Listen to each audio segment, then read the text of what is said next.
नमस्कार साथियों, मैं हूं तुषार गौतम और आपका हमारे इजी सॉल्यूशन क्लासेस में एक बार फिर से स्वागत है। साथियों, जैसा कि हमने लास्ट क्लास में नंबर्स के बारे में पढ़ा था, उसके टाइप्स के बारे में पढ़ा था, उसी के सेकंड क्लास में आज हम कुछ टाइप्स जो हमारे रह गए थे आज हम वो पढ़ेंगे। नेक्स्ट हमारा रेशनल नंबर है जो कि खुद ही 3 टाइप का होता है, जिसमें पहला इंटीजर्स आता है, फ्रैक्शन आता है और डेसिमल नंबर आता है। ठीक है, तो हम इंटीजर्स लास्ट क्लास में पढ़ चुके थे। आज की क्लास में हम फ्रैक्शन और डेसिमल नंबर के बारे में पढ़ेंगे। तो देखते हैं फ्रैक्शन होता क्या है। देखिए, फ्रैक्शन क्या होता है, जो कि a अपॉन b की फॉर्म में होता है। क्या होता है? a अपॉन b की फॉर्म में होता है, जिसका b नॉट इक्वल टू 0 होता है।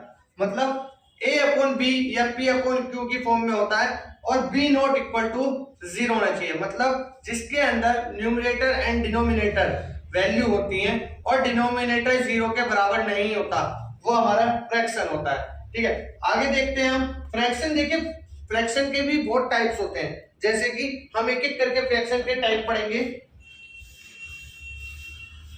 देखिए, पहला होता है fraction simple fraction. Simple fraction जो होता है, जैसे कि a अपॉन b की फॉर्म में होता है फ्रैक्शन। तो सिंपल फ्रैक्शन क्या होता है, जिसमें डिनोमिनेटर बड़ा होता है और न्यूमरेटर छोटा होता है, जिसको हम प्रॉपर फ्रैक्शन भी इसको बोलते हैं। हिंदी में अगर मैं बात करूं तो साधारण भिन्न फ्रैक्शन को हम हिंदी में भिन्न बोलते हैं। तो सिंपल फ्रैक्शन हमारा हो गया साधारण भिन्न।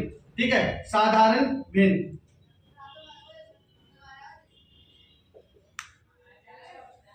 साधारण भिन्न होता क्या है, जैसे मान लीजिए हमारे 3/5, मतलब कि डिनोमिनेटर बड़ा होता है न्यूमरेटर से।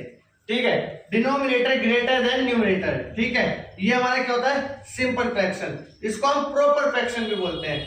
Mixed fraction. मिक्स्ड फ्रैक्शन क्या होता है, मिश्रित भिन्न। मिश्रित भिन्न। मिश्रित भिन्न।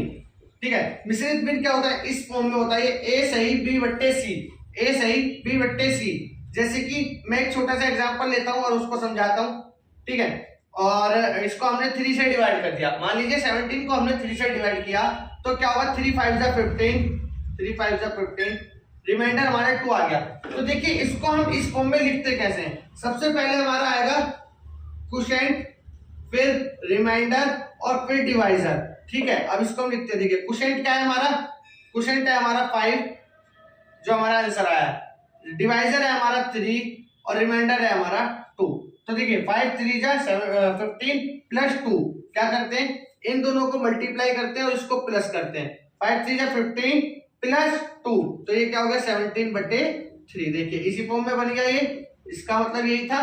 ठीक है, तो मिश्रित भिन्न इस तरीके से हम सॉल्व करते हैं। ये साधारण मतलब सिंपल फ्रैक्शन और नेचुरल नंबर से मिलके बनता है। ठीक है, नेक्स्ट हमारा इम्प्रॉपर फ्रैक्शन। इम्प्रॉपर से हमें समझ आ रहा है कि जो प्रॉपर नहीं है, जैसे कि न्यूमरेटर इसमें बड़ा होता है डिनोमिनेटर से, मतलब कि 5/3। तो ये देखिए इम्प्रॉपर फ्रैक्शन है। ये क्या है, ये इम्प्रॉपर फ्रैक्शन है। ठीक है, और ये हमारा प्रॉपर फ्रैक्शन होता है। सिंपल फ्रैक्शन भी बोलते हैं इसको, हम प्रॉपर फ्रैक्शन भी बोलते हैं। ठीक है, एक एक करके फ्रैक्शन के भी टाइप पढ़ेंगे हम, धीरे धीरे चलते हैं। जैसे मान लीजिए पहला है प्रॉपर फ्रैक्शन। प्रॉपर फ्रैक्शन देखिए होता क्या है। प्रॉपर फ्रैक्शन, जैसे हम एक एग्जाम देते हैं, एग्जाम में हमारे मार्क्स आते हैं, जैसे मान लीजिए 100 नंबर का वो पेपर है, तो हमारे 100 में से मार्क्स आएंगे, जितने भी आते हैं हम उसको ऊपर लिखते हैं। जैसे मान लीजिए 87 है, तो ये हमारा प्रॉपर फ्रैक्शन हो गया। प्रॉपर फ्रैक्शन क्या होता है कि टोटल मार्क्स डिनोमिनेटर में आएंगे और नंबर ऑफ ऑब्टेन्ड जो हमने प्राप्त किए वो हमारे न्यूमरेटर में आते हैं। ठीक है, ये होता है हमारा प्रॉपर फ्रैक्शन। दूसरा हमारा improper fraction. Improper fraction, improper fraction क्या होता है, इसका अपोजिट हो जाएगा। इसमें क्या होता है, डिनोमिनेटर बड़ा होगा न्यूमरेटर से। इसमें क्या होगा, मान लीजिए 50 हमारे ऊपर है और नीचे हमारे 35 आ गए। ठीक है, ये इम्प्रॉपर फ्रैक्शन हो गया। क्या हो गया, ये इम्प्रॉपर फ्रैक्शन, मतलब कि न्यूमरेटर बड़ा है डिनोमिनेटर से। थर्ड हमने अभी मिक्स्ड पढ़ाई है, मिक्स्ड फ्रैक्शन। मिक्स्ड फ्रैक्शन क्या होता है, a अपॉन b की फॉर्म में होगा, a सही b बटे c की फॉर्म में, जिसमें कि हमारा यहाँ पे क्वोशिएंट होता है, ऊपर रिमाइंडर होता है, नीचे डिवाइजर होता है। ठीक है, इसके बाद हमारा आता है fourth like fraction. Like fraction क्या होता है? मान लीजिए लाइक फ्रैक्शन क्या होता है, कोई भी दो फ्रैक्शन आपको वो दे देगा। मान लीजिए एक पार्ट आपको ये दे दिया 3/5 और 4/5, ठीक है। तो दोनों के आपको देखने को मिलेगा कि डिनोमिनेटर हमारा बराबर है, तो जिसका डिनोमिनेटर दोनों का सेम होगा वो हमारा क्या होगा? लाइक फ्रैक्शन होगा। अनलाइक में क्या होता है? नेक्स्ट है हमारा अनलाइक।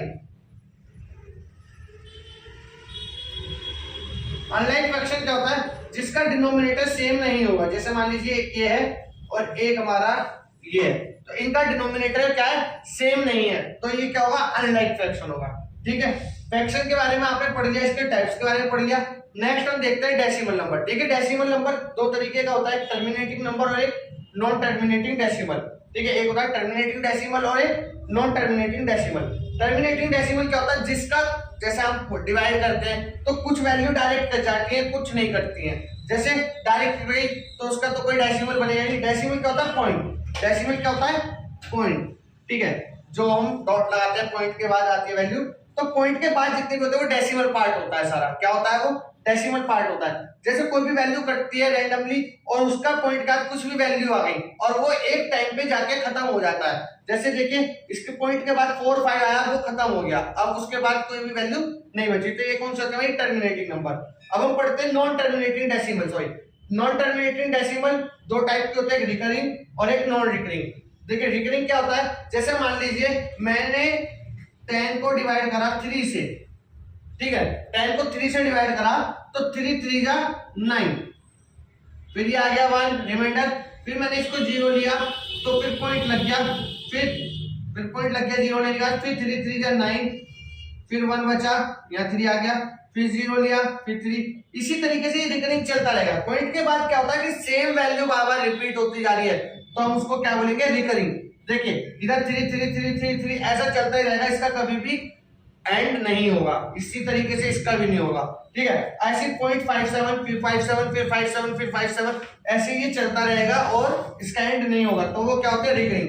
नॉन रिकरिंग में क्या होगा कि पॉइंट के बाद रिपीट नहीं हो रही वैल्यू, लेकिन उसका एंड भी नहीं हो रहा है, कुछ भी वैल्यू आ रही है, चेंजेस वैल्यू आती जा रही है, उसका एंड नहीं हो रहा है, तो वो क्या होगा? Non recurring. नॉन रिकरिंग और रिकरिंग में यही बेसिक डिफरेंस है कि इसमें सेम वैल्यू रिपीट होती जाती है, उधर डिफरेंट वैल्यू रिपीट होती जाती है। ठीक है, तो आज की क्लास में आपने नंबर्स के टाइप्स में आपने देखा कि रैशनल नंबर 3 टाइप्स के होते हैं, इंटीजर्स और फ्रैक्शन और डेसिमल। इंटीजर्स को हम लास्ट क्लास में पढ़ चुके थे, फ्रैक्शन और डेसिमल हमने आज की क्लास में पढ़ लिया है, फ्रैक्शन और डेसिमल। ठीक है, आज की क्लास में सिर्फ इतना ही, मिलते हैं बहुत जल्द नेक्स्ट क्लास में। जब तक के लिए जय हिंद, जय भारत।